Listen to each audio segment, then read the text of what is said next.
Well, after a concerning week or three, almost week and a half of really no rain, here we are. Boy, did it need it. Not having any rain in springtime is a bad deal.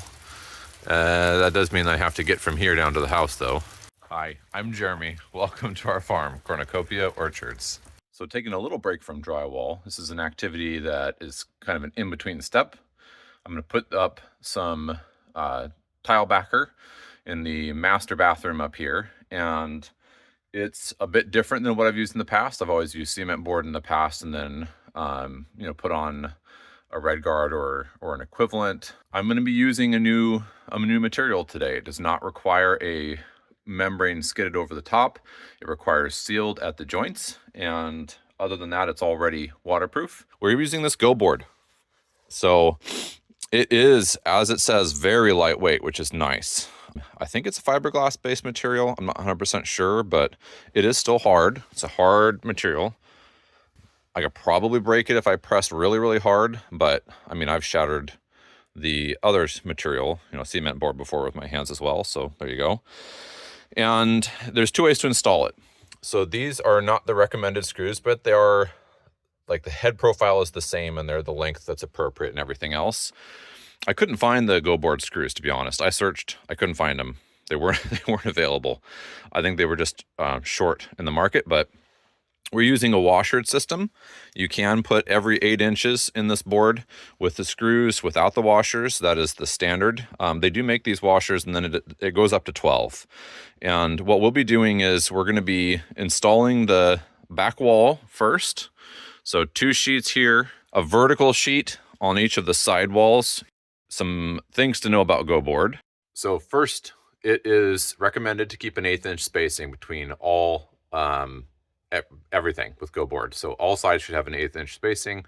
That means between sheets, 1/8 inch, and that means also between your wall cavity, you should have an 1/8 inch of spacing. The GoBoard washers, you install the interior ones, the non-joint ones, because my understanding is one washer will join this board and this board.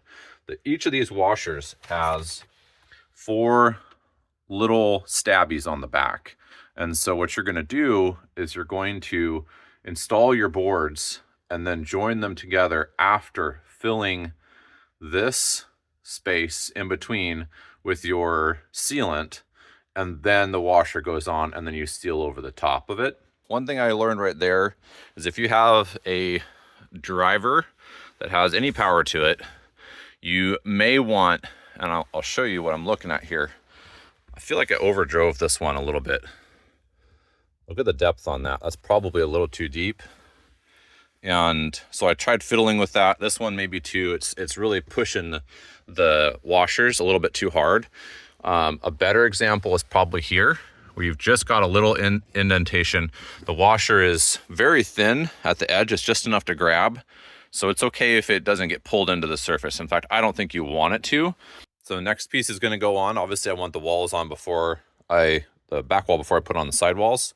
And I've got 2 of my these are Durock screws technically, but USG brand Durock screws. I'm using these as spacers as well. They are basically 1/8 of an inch when you include the threads, and you can see that it gives you just that hair. That's just enough to get some sealant in there as well as over top.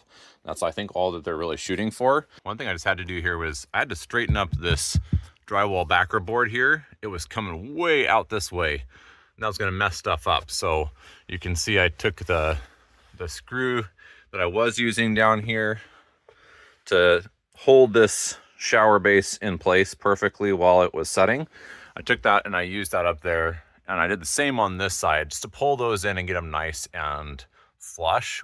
On these interior studs, all of those are going to have their washers put on after, but I'm realizing that I've got these close enough, there's no way I can secure this after the fact. So the sealant should cover that. I'm not going to bother embedding it probably, because I'm not embedding, this backside here. And they're close enough to the corner that it should be okay. So got those 2 pieces in, and now we're getting ready to install the first of the side walls. And if you've done your job up until this point, you should be able to set up your board and have it look like this. Should be able to sit as it is sitting on the flange, nice and flush. And you should be seeing really no gap on the wall here. Should be nice and straight for your tile, which is what we have. So now my job is going to be to just shift this up a little bit here before I start to secure it. So that I have that 1/8 inch of a gap. And if I do one side first and hinge off this corner at 1/8 of an inch to where the bottom comes out 1/8 of an inch, that should also lift me off of this flange 1/8 of an inch. So one thing to think about is in these corners here, if you don't have an adequate backer, there's no way you're going to get a screw in here. And now maybe you can get away with a different arrangement, I guess. Drywall, I know they have the little metal tabs that you can use, and they go for the part that's folded behind, but watch out for that. Make sure you have plenty. You can get a screw in to 1/2 inch in this circumstance, and maybe you would hit a regular stud. I have this backer that comes way out here on purpose, and I think it was definitely helpful to not have to angle these screws in. That being said, the washers are somewhat forgiving. I can show you a screw down here that I did have to angle just because one of my studs is not plumb. So our king stud here is what I'm securing to. And you can see as it goes down that relative to that sheet, it is not quite plumb. At the top, you've got maybe an 1/8 or 3/16 of board. Yeah, 3/16 or 1/4, I'd say. And at the bottom, it's a 1/2 inch. So there's some movement there. And in order for me to keep my spacing from the edge, I did angle that screw, and the washer is just fine. And it will still cover just fine because they're designed to be sunk in. So you can get away with a little bit. You'll notice that I've got the Plasterguard on, and this is a 1/2 inch of GoBoard, and the finished tile is going to make that, you know, I don't know, 3/4 or 7/8 or whatever. Maybe an inch. I'm not 100% sure what that will look like, but what I do know is that the Plasterguard can stay, and in a quote-unquote thin wall installation, it needs to stay. I think because of the tile, I can get away with not having the Plasterguard in there at the end. But for now, for this step, I'm putting it in, and I probably will leave it and seal to it. The shower valve has a little seal piece that should keep that from becoming a problem later on. I'm going to cut out that hole, and it does specifically say that you should be using a score and snap. I'm going to use my oscillating multi-tool. I tend to run the fan in the background. I haven't been running it because I haven't been cutting. When I'm doing drywalling or anything, because of this stuff, it's real nasty when you touch it and it gets into the air. And I've been keeping the bathroom fans running for these, but we're going to see if my multi-tool cuts through it just fine. And if it does, that's what I'm using for this, definitely. Score and snap sounds great for a cut that's not right out of the middle.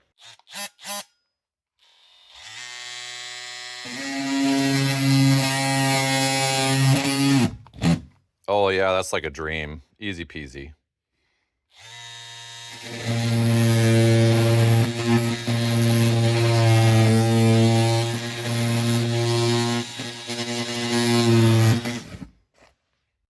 Looks good. And this is workable. I think this side of the shower may be settled a little bit off.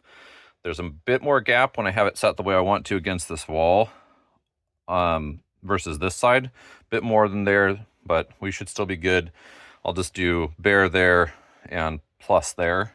Got a slight bit more. That's a 1/4 inch gap down there at the bottom. That made this side perfectly level and still gave me a little gap here at the top. I'm not really too worried about that. Should be fine. And that does indicate to me that there's something going on with this wall, so I'm gonna have to watch that. I think that it's this backer board here relative to this stud. I don't think it's the wall, so this will pull in, and then I should maintain that gap the rest of the way up just fine. But definitely something to watch for, and I've got to make sure, if that's the case, if this wall is out of plumb, I should have shimmed that board behind there first, and it will impact my tile. So now, before I can continue on my wall path for the shower, I need to get the ceiling board on. I've got that already pre-cut and ready to go right here. It's going to come out to just shy of this fan light up here, and that will give me everything I need to be able to finish installing these last two pieces over the two sides. And whew, forgot to wear my glasses, and that was stupid. But sheets all up, so now we can get an exact measure for this guy, and this guy. Well, distressingly, the sides are 32 inches minus and 19 3/4 inches minus. So I will have a little scrap, obviously, a little bit more than half left over of the lengthwise, and that's fine. However, the annoying part is that 32 inches plus 32 inches does not equal 60 inches, and these sheets are 5 feet long, as is usually the case with backer for tile of this type or others. It's oftentimes a 5 foot or a 4 foot by 3 foot, and so I cannot simply cut the one sheet in half and have it come out. I will have a small strip at the top that will be a separate board, a piece out of the long board that's going to go over that back side there. Not a big deal, just annoying. I'd hoped it would be like just perfect. Still dusty, even though I haven't used it, but I'm going to switch to the other side of the blade, give it a better chance of coming out nice on this score and snap. All right, see if we can get in here enough to do this. I'm going to put it up here. There we go.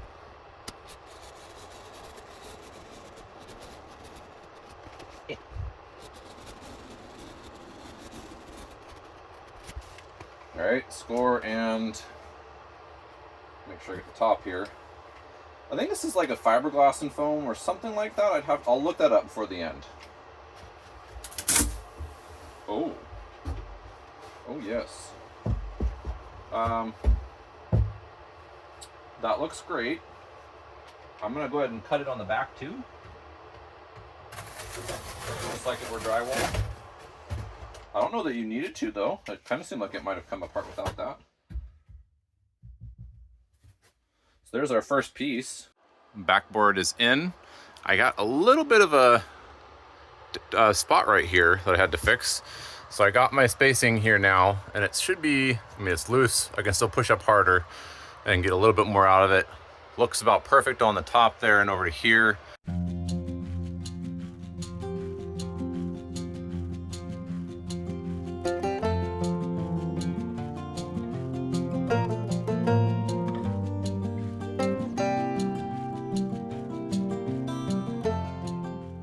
So there she blows. Little gap, I gotta fill that up. I've got that piece behind me there I can cut a sliver off of. It's over on the wall, so not a huge deal. Get that attached in that last little bit, and then we're ready for sealant, minus one thing. Originally, this had been planned to just be green drywall, and it would have come across here, and there wouldn't have been any problems because there's a 16-inch on center here. However, with this material, I wanted it to run to the edge of the shower and then transition over. So I've got to get some kind of blocking across here. And what I'm thinking I'm going to do is just take a 24-inch on centers horizontal, put one there, put one in kind of near the top, but not quite there, put one in here, and then down there. And then everything else is just going to be kind of staggered. So now that we're all installed except for at the seams, we need to get them sealed. We're going to use some sealant that's designed specifically for this. So Casey's going to help fill these up for me. And then I'm going to come through while it's still wet, and we're going to set that. And then that way we're not going to change the structure of the joint. We just want to make sure that there's good amount of sealant behind each of those little washers as we go. And then that will get this all finished out for now. Do you want me to try and trowel it in behind you, or you think you're getting it in there? No, I'm not getting it in there. We'll have to just trowel it in, but I can do that as I come back, unless you just need something to do. Well, no.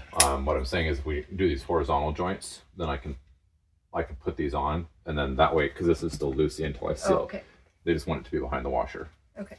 So what was different about this board? It's waterproof. We don't have to put Redgard on it. Concrete. Yeah, exactly. It's not a concrete. Which the concrete isn't technically waterproof. It's not at all. Yeah, the concrete board's not at all waterproof until you Redgard it.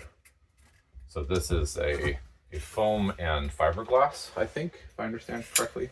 That's so nice because the Redgard is such a pain in the butt. Yeah. Effective, but a pain in the butt. Oh yeah, that's much nicer.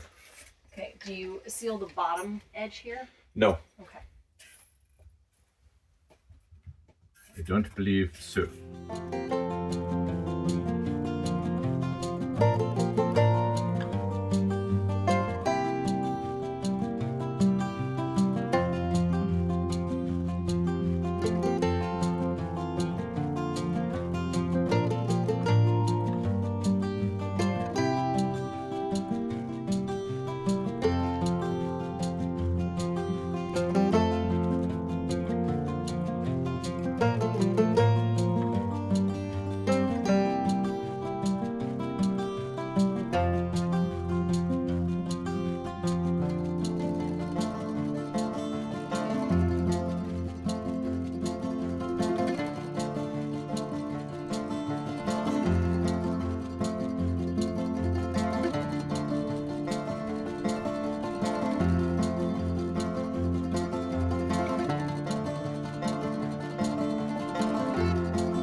Yeah, I actually hadn't looked at what it is, but it doesn't seem to off gas.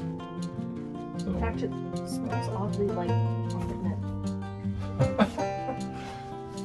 It smells so nice. Sniffy, sniffy. Try to sniff it, just Yeah, doesn't smell bad.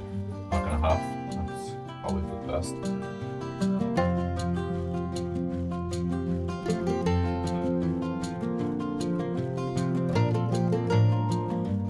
Although I suspect that you would still probably be money ahead to run the bread maker rather than the oven. It's just far as gonna power be usage. time consuming, yeah. Yeah. I remember, I'm sorry, I'm right away, aren't Nope, you're fine. I'm just gonna I? Steal my knife. Remember, Well, I better behave myself now, huh? Yeah. You remember what? Oh, as a kid sometimes, I think Grammy baked like 6 loaves at a time. So Casey's working on finishing up here, and we are using this stuff to seal up to the drywall. I don't know if that's proper or not. I'll have to research that and see if it needs to be, I mean, probably it should be taped. So we won't be super aggressive with it. She's filling that gap really nice though. And around the fixtures, we're gonna get stuff around the fixtures. Less than 1 bag did this whole shower. However, and obviously this is not the box of screws designed for this, but less than 1 box of these Durock blue screws and 2 bottles plus just a little bit. So we may end up using it on the bottom. I've got to research that real quick. All right, Casey's finished up. We did reread the instructions. They don't specify you got to seal down here. We may seal down there with something else, or I may research more. But we went back and read the instructions, and they said that you have to get 1 inch away from your fasteners and your seams, and we hadn't gotten 1 inch the first time, so I'm using a little bit more sealant going back over it because it does have a fairly quick dry time. So as I go back over it, it's kind of pulling up, but if I go over it with loose sealant, then it seals back down pretty nicely. Yeah, so had the fan on. It's really not much off-gassing with this, which is pleasant, but there is a little bit of something. And so just making sure that we had good ventilation, I think. And yeah, this is finished up, 3 bottles. She's using up the last of the 3 bottles, so we were right on for what we needed. There were 3 washers left. I just went ahead and put them in with those screws. And yeah, I like this stuff. I'd use it again.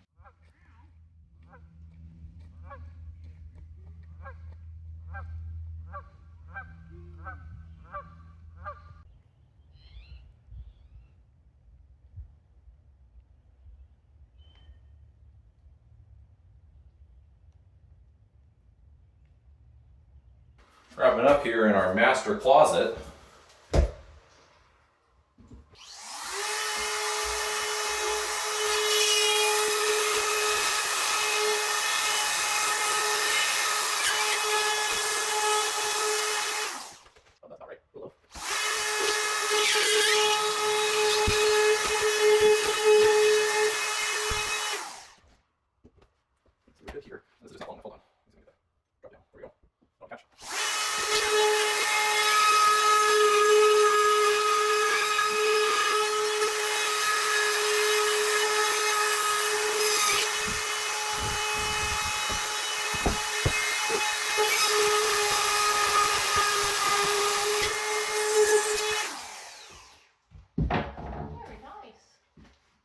It is. That's the master's closet's closet, so haven't done that yet. So one thing that I just figured out that I've been doing, if you cut this using your drywall square versus putting a line on there, obviously you can get a nice straight cut. What I hadn't realized is if you don't get the angle right on your knife, on your blade, you're gonna start shaving off little bits of metal on your square, or at least that's what I found I was doing. So what I discovered is if you get your knife started and then angle it to where the bottom is away from the blade, you want to get on this side so you can kind of look in at that blade there, Casey, as best we can. See how the bottom of the blade is away, but the top is touching? You get a nice straight line and you're not trimming off. Because I like this thing. We had a really crappy old one for a long time.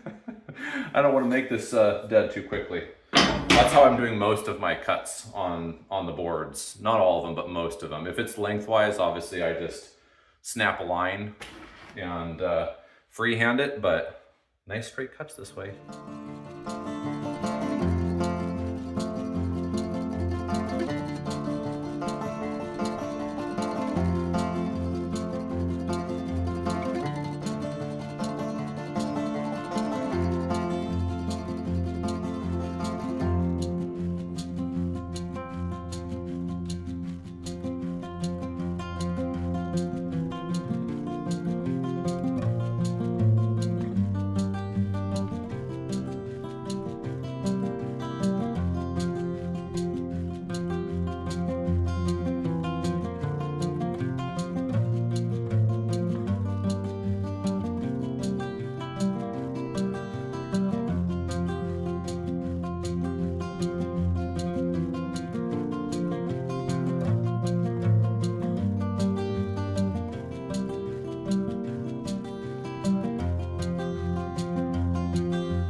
I hope you have a great rest of your day. We'll see you next time.